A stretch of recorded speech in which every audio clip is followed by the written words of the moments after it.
Jadi sesuai dengan informasi awal yang sudah Bapak berikan ke kalian kemarin di awal pertemuan bahwa materi kita di semester 2 adalah ada 4 materi: kerajinan, rekayasa, budidaya, dan pengolahan. Di materi kerajinan yang akan kita pelajari adalah kerajinan dengan pemanfaatan limbah kertas koran, ya.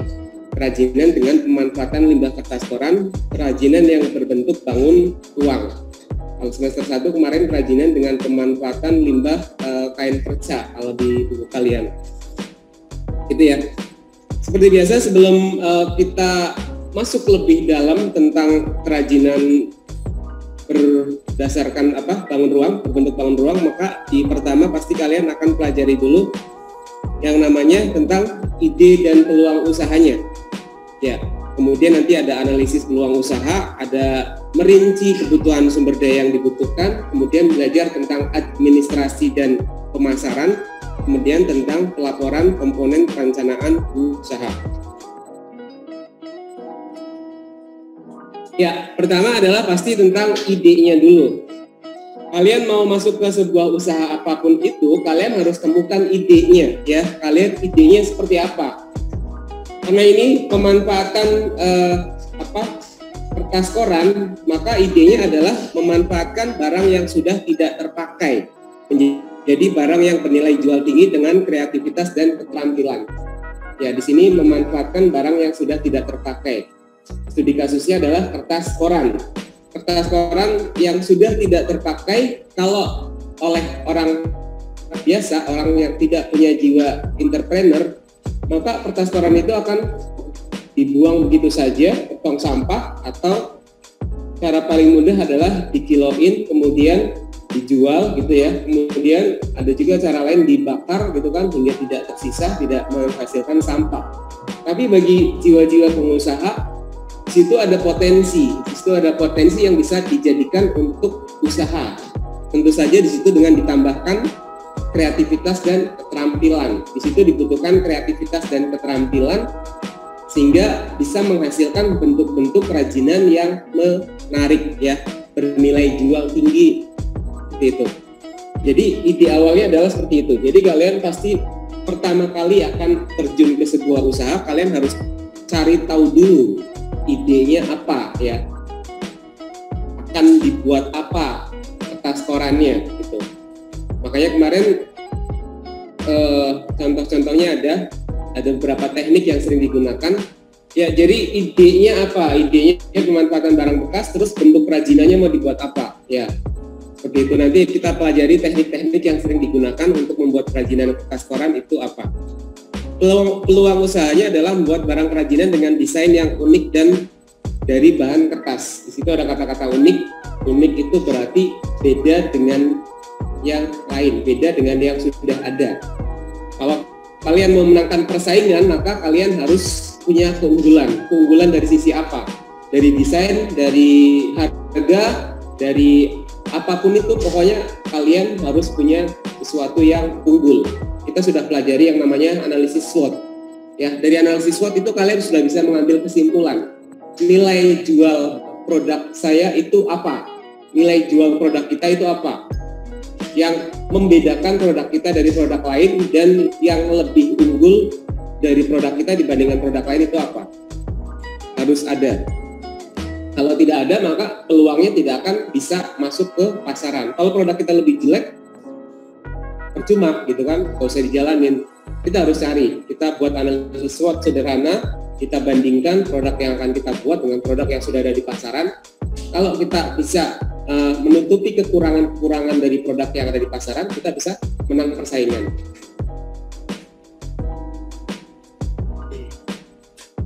Ya, di sini ada analisis peluang usaha. Jadi kita harus nilai kelayakan, ya tadi ya, kelayakan usaha yang akan dijalankan. Jadi tadi kita sudah pelajari analisis SWOT. Dari analisis SWOT kita punya berapa? 4 data kan? Dari strength-nya, dari kekuatannya, terus dari weakness-nya, terus dari opportunity dan threat-nya. Ya, dari itu kan nanti kita bisa ambil kesimpulan. Bisa kita jadikan patokan untuk membandingkan produk yang akan kita buat dengan produk kompetitor atau pesaing. jika kita bisa menutupi kekurangan-kekurangan produk kompetitor menjadi sesuatu yang di produk kita lebih baik, maka kita akan bisa menang persaingan. Kemudian kita bisa menyatakan kalau usaha yang akan kita jalankan itu layak. Kalau tidak, ya sudah, nggak usah diterusin. Buang-buang tenaga, buang-buang uang, percuma. Kemudian analisis kelayakan finansial. Finansial berarti berkaitan dengan modal, ya, berkaitan dengan kecukupan modal. Walaupun pernah Bapak katakan kalau kalian masalahnya di modal, solusinya apa? Kemarin kalian mau usaha punya ide bagus, tapi kalian nggak punya modal. Solusinya? Iya, mencari investor, ya. Kalian buat ide kalian menjadi sebuah proposal usaha, kemudian presentasikan proposal tersebut di depan investor. Maka jika investor itu tertarik dan yakin dengan ide usaha kalian, maka kalian akan diberikan dana, ya, diberikan modal, ya, tentu saja dengan perjanjian bagi hasil, ya, perjanjian bagi hasil sehingga sama-sama kedua belah pihak diuntungkan, ya, tidak ada yang dirugikan tapi sama-sama diuntungkan.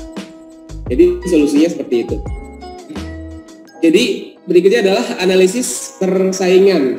Ya, tadi analisis SWOT yang sering digunakan bisa untuk menganalisa persaingannya seperti apa. Kita bandingkan produk yang sudah ada, beberapa produk, kemudian kita bandingkan dengan produk yang akan kita buat. Kalau kita bisa menutupi kekurangan-kekurangan yang ada di produk pesaing, kita bisa menang. Kita bisa menang persaingan.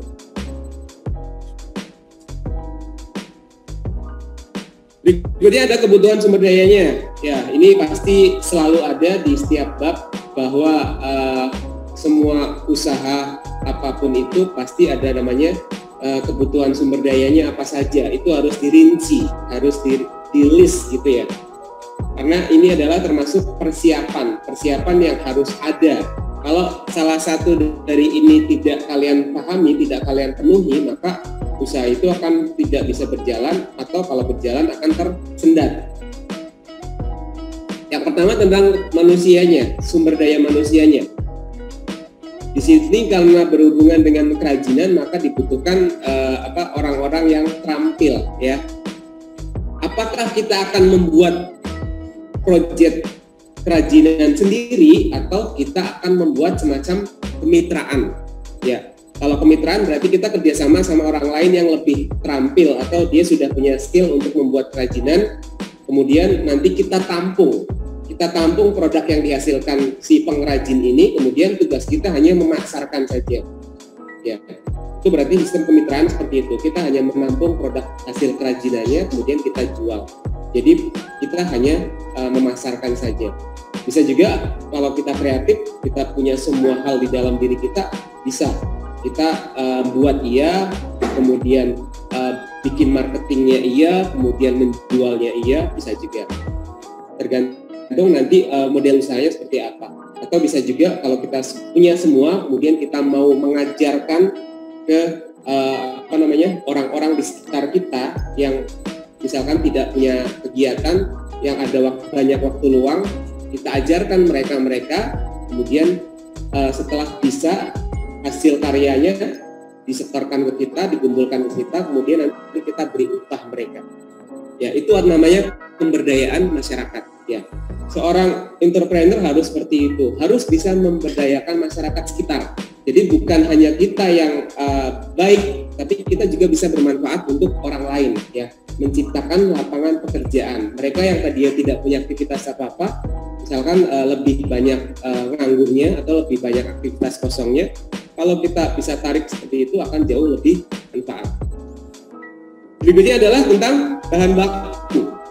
Ya, bahan baku ini kemarin jadi perdebatan, ya. Pak, kerajinan kertas koran. Sedangkan sekarang sudah eranya era digital, gitu kan? Sebenarnya sudah nggak relevan lagi, ya, sudah nggak relevan lagi antara pemanfaatan kertas koran dengan itu menjadi limbah apa enggak, gitu ya. Karena sekarang kertas koran sudah drastis jauh tidak digunakan lagi karena semuanya sudah digital. sudah di dalam gawai kalian, sudah di dalam gadget kalian masing-masing. Tapi karena kita masih berhubungan dengan buku paket, maka pembelajaran kita masih berhubungan menggunakan dengan kertas koran. Dan kalian kalau ada kertas koran ya silakan pakai kertas koran yang ada, kalau tidak ada ya berarti beli. Tapi pada saat kalian beli itu juga diperhitungkan, maksudnya kalian belinya berapa rupiah, kemudian nanti dibuat menjadi kerajinan, sampai dengan kerajinan itu siap dipasarkan, dijual, kalian hitung total biaya yang sudah kalian keluarkan berapa. Jangan sampai kalian menjual di bawah modal yang sudah kalian keluarkan. Kalian nanti rinci habisnya apa saja, kemudian nanti tenaga buat kalian juga dihitung di situ, sehingga harga jualnya nanti tetap ada lebihnya, ya seperti itu. Kemudian metode kerja, ya sebenarnya metode kerja tadi sudah Bapak jelaskan, mau dengan sistem bagaimana. Metode kerja itu cara usahanya, cara menjalankan usahanya itu mau bagaimana. Apakah tadi dengan sistem kemitraan, jadi kita merangkul orang-orang di sekitar kita yang sudah kreatif, yang sudah bisa membuat kerajinan dari kertas koran, kemudian hasil kerajinannya kita tampung, kemudian kita jual. Itu cara pertama. Cara kedua bisa juga kita melakukan semua pekerjaan sendiri. Ya, bisa juga kita berbagi ilmu dengan orang-orang sekitar kita, kemudian kita latih mereka kalau sudah bisa, kemudian mereka membuat, kemudian apakah mereka kita upah atau bagaimana. Ya, itu tentang cara kerja. Harus dipikirkan di awal bagaimana nanti kalian menjalankannya akan seperti apa. Kemudian pasarnya. Pasar berarti tentang market. Ya, tentang market dari produk yang akan kita hasilkan itu siapa. Jangan sampai kalian buat produk tapi marketnya tidak ada. Kalian survei dulu kira-kira produk sejenis yang ada di marketplace itu penjualannya bagaimana. Kalau penjualannya produk sejenis itu ternyata masih tinggi, berarti itu ada peluang untuk kita bisa masuk. Tapi kalau market dari produk sejenis ternyata rendah gitu ya, tidak ada peminatnya, ya sudah, kita harus banting setir, cari usaha lain atau cari bentuk-bentuk lain yang lebih diminati oleh konsumen. Ya, jadi harus disurvei dulu pasarnya seperti apa. Yang terakhir adalah informasi. Ya, informasi adalah tentang ketersediaan informasi tentang produk kita. Bagaimana kita bisa memberikan informasi yang detail tentang produk kita itu apa. Bahkan informasi di dunia digital itu sekarang sangat berperan, sangat penting ya. Kita bisa memasarkan dengan mudah produk kita kalau kita tahu cara internet marketingnya. Internet marketing itu berarti kita harus menuliskan keyword ya, kata kunci yang berhubungan dengan produk kita itu apa. Kalau keywordnya sudah kita masukkan semua, kemudian kita share ke website misalkan, maka kalau orang mencari dengan satu kata kunci, kemudian nyangkut ke kata kunci yang kita masukkan, otomatis itu akan ada, produk kita akan ada. Ya, jadi pada saat besok kalian memposting di marketplace, pastikan semua kata kunci yang ada kaitannya dengan produk kalian dimasukkan. Kerajinan kertas koran, berbahan dasar kertas koran, bla bla bla bla bla. Yang banyak, semakin banyak kalian menuliskan deskripsi, maka akan semakin besar peluang orang bisa mencari produk kalian. Jangan pelit, jangan males menulis kata kunci atau deskripsi. Kata kunci itu akan menjadi deskripsi di produk kalian. Seperti itu, ya. Jadi pada saat nanti kalian menuliskan detail produk kalian di marketplace, silahkan tulis sedetail-detailnya. Silahkan tambahkan hashtag juga nggak masalah. Karena itu akan membantu orang lain untuk menemukan produk kita. Kalau kita pelit kata kunci, susah. Produk kita tidak akan masuk ke dalam pencarian. Ya. Jadi informasi gunanya seperti itu. Oke, lanjut. Berikutnya adalah tentang administrasi dan pemasaran. Administrasi di sini adalah bisa diartikan sebagai pekerjaan kantor. Ya, administrasi itu timbul dari sebuah tindakan operasional kita usahanya usaha kerajinan kertas koran. Tapi pada saat usaha kerajinan kertas koran itu pasti kita kegiatannya tidak hanya membuat kerajinan saja. Kita perlu membuat semacam pencatatan. Bahan bakunya belinya di mana, harganya berapa, bahan bakunya berapa banyak, bahan bakunya nanti akan habis dalam jangka waktu berapa lama, suppliernya siapa, itu kan perlu pencatatan. Kalau itu tidak dilakukan, maka akan sulit melacak untuk kegiatan berikutnya yang sama. Kalau itu sudah dicatat dengan benar, maka akan membuat administrasi lebih rapi sehingga kegiatannya akan menjadi lebih lancar. Ya, jadi efek dari operasional ya. Administrasi itu efek dari operasional. Setiap kegiatan apapun itu perlu yang namanya administrasi. Kenapa kalian di sekolah butuh mencatat? Karena itu adalah administrasi kalian. Agar nanti pada saat kalian belajar, apa yang dijelaskan oleh Bapak Ibu guru itu bisa kalian review, bisa kalian ingat kembali. Kalau kalian baca sejarah, orang tua zaman dahulu itu mereka tidak menggunakan buku, mereka menggunakan semacam alat yang namanya sabak. Ya, sabak itu besarnya kira-kira sebesar ukuran kertas A4. Sabak itu sekali pakai. Jadi pada saat guru menjelaskan, nanti murid-murid mencatat di sabak itu, ya penuh satu hari itu. Tapi besok pada saat datang ke sekolah lagi itu harus bersih. Berarti apa yang dicatat hari itu harus sudah bisa masuk ke sini. Besoknya sudah nggak ada lagi karena harus bersih. Coba kalian lihat sabak kayak apa nanti di internet, silahkan cari. Itu orang-orang zaman dulu, ya pada saat sekolah-sekolah masih zaman-zaman perjuangan, belum mengenal yang namanya buku. Ya, berikutnya adalah kegiatan pokok usaha kerajinan adalah, ya tadi Bapak sudah singgung, mengolah bahan baku menjadi barang kerajinan yang bernilai jual tinggi, gitu ya. Jadi kegiatan pokoknya adalah membuat barang. Kegiatan pokoknya membuat barang, tapi administrasinya adalah mencatat misalkan bahan baku yang dibeli, menghitung produk yang dihasilkan, misalkan seperti itu. Bisa diterima ya? Kita lanjut. Pemasaran sekarang. Sisi lain dari pemasaran adalah filosofi, sikap atau orientasi usaha yang menekankan pada kepuasan konsumen. Jadi pemasaran adalah bagaimana kita harus bisa memuaskan konsumen. Ada yang bilang konsumen adalah raja. Ya, ada yang bilang konsumen adalah raja. Apa maunya konsumen itu harus kita penuhi. Ya, tapi bukan dalam artian itu merepotkan kita, enggak. Ya, tapi tergantung bagaimana manajemen pemasaran kita. Memuaskan konsumen itu bukan berarti kita sebagai produsen atau kita sebagai sales itu akan repot, enggak. Bagaimana kita tinggal ilmu komunikasi salesnya saja, ya.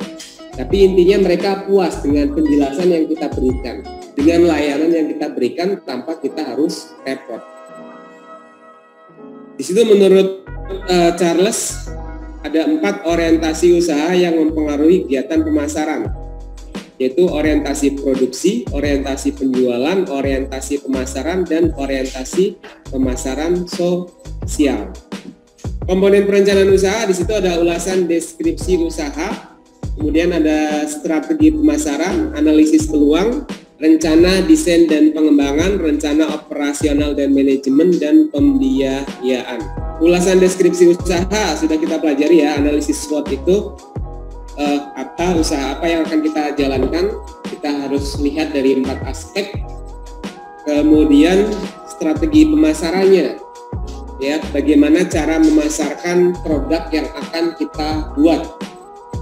Ya, apakah pemasaran secara langsung door to door misalkan, atau pemasaran dengan cara membuka gerai, ya, atau pemasaran dengan cara-cara yang sekarang, pemasaran dengan cara internet marketing misalkan. Kemudian analisis peluangnya, kira-kira kita sudah pelajari tadi di awal, peluang dari produk kita bisa diterima konsumen itu seperti apa?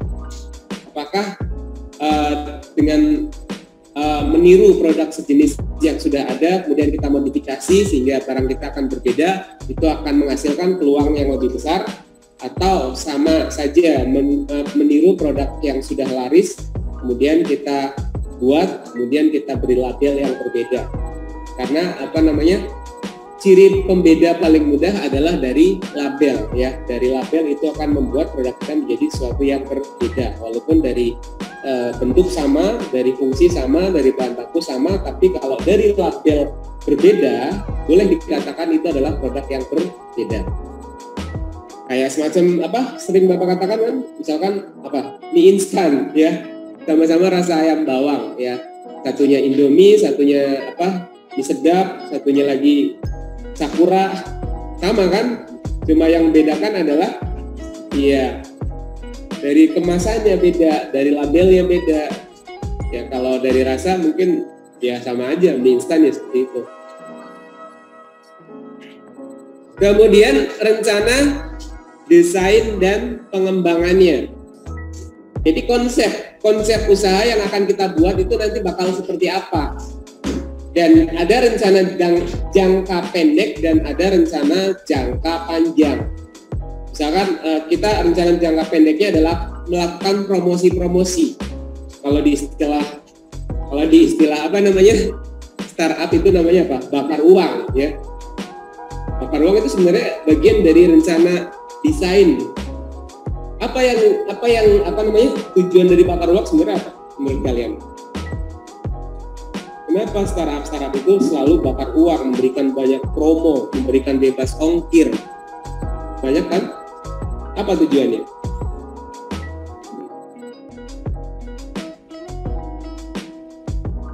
Ya, jadi ada ketergantungan gitu ya. Oke, yang lain?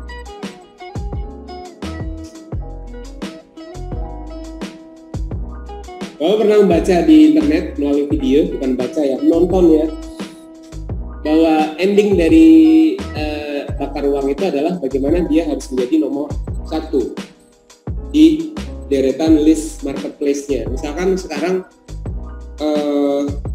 data terakhir yang Bapak lihat, urutan marketplace 3 besar itu ada Shopee, Tokopedia, baru Bukalapak. Tiga besar itu. Ya. Jadi berlomba-lomba untuk menjadi nomor 1. Karena kalau sudah menjadi nomor 1, dia akan bisa melakukan apapun, ya, bisa melakukan apapun yang namanya kapitalisme.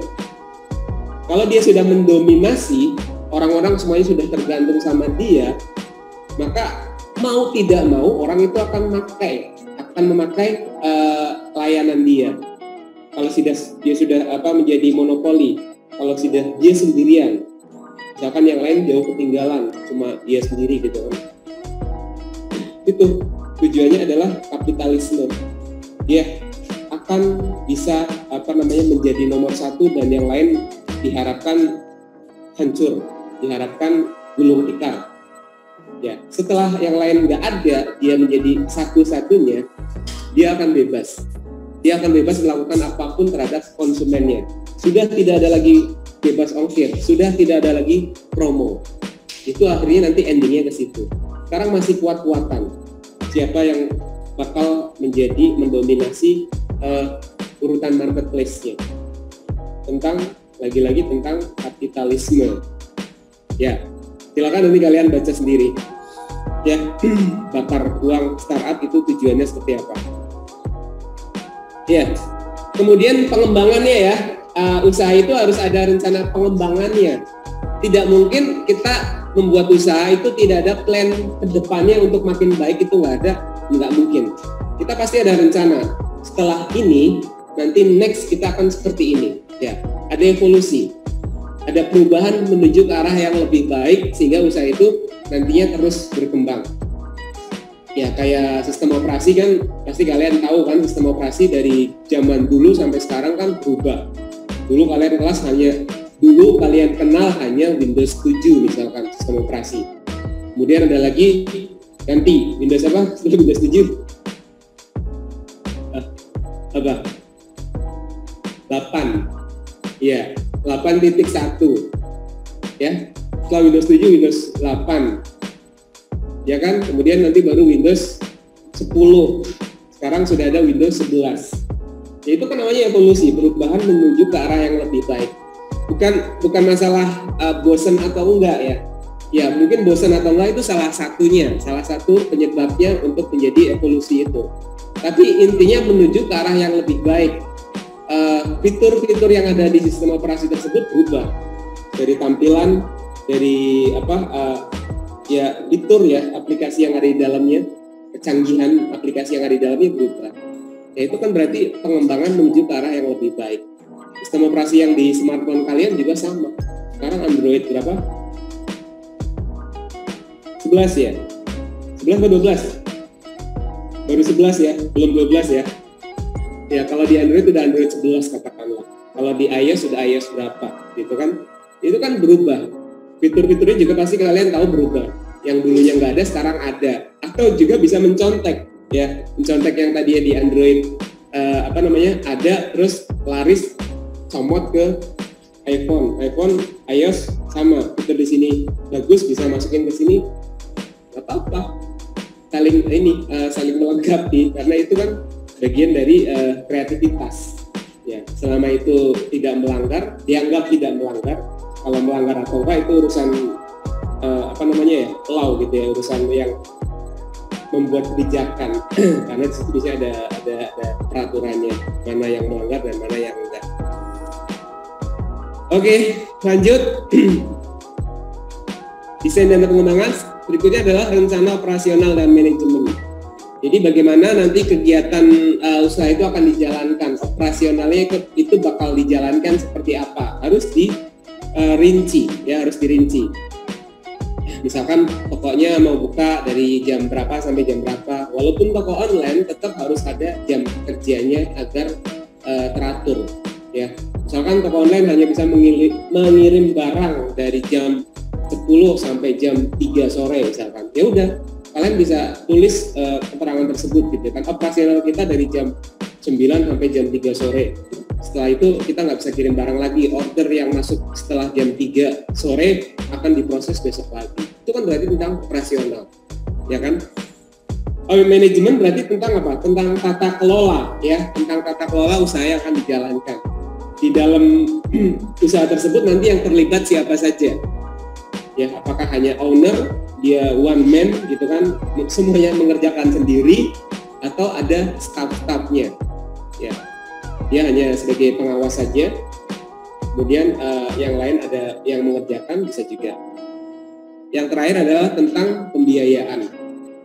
Ya, pembiayaan berarti biaya-biaya apa saja yang kira-kira akan dikeluarkan pada saat usaha tersebut dijalankan.